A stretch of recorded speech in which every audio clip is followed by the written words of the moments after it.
اتحدى اي حد ياخد التليفون ده يمسكه يعرف اذا كان من غير شاشه ولا لا. السلام عليكم يا جماعه، عاملين ايه؟ يا رب تكونوا بخير. كان في كذا حد كده سأل بيقول لي هو انت ايه يا عم ما بتشتغلش غير في التليفونات الصغيره؟ طيب يا عم اهو، شايفين ده التليفون عامل ازاي؟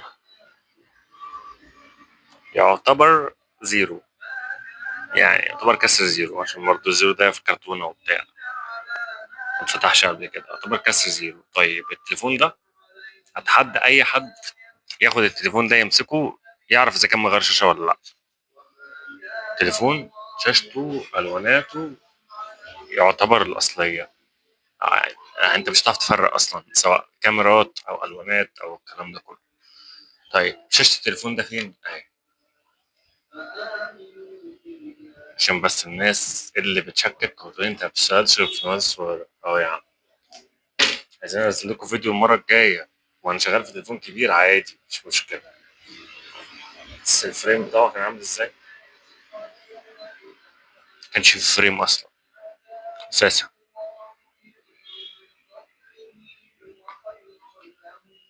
بس ده الميدل بتاعه، ده ما كانش فيه، يعني كان متبهوأ تمام. بس الظهر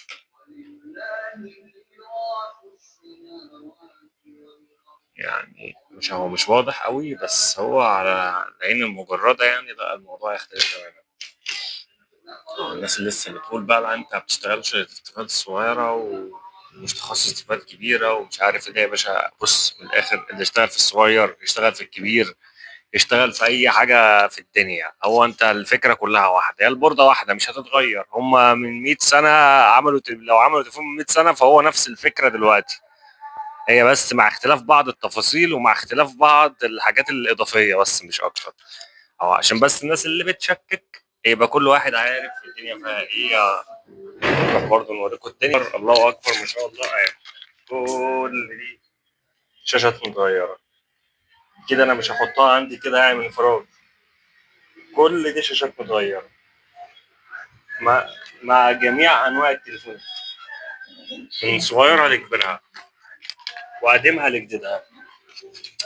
والنبي يعني إيه اللي الناس اللي هي بتقول اي كلام وخلاص، لا يعني معلش، يعني اقول لكم اي حابب اقول لكم معلش. وللعلم يعني التليفون ده للبيع، ده اوبو اف 11 6 رام 64 جيجا. عايز معلم يطلع يعني التليفون ده اتفتح قبل كده اصلا، موجود عندي في المحل ومتوفر، اللي عايزه يتفضل عندي ياخده.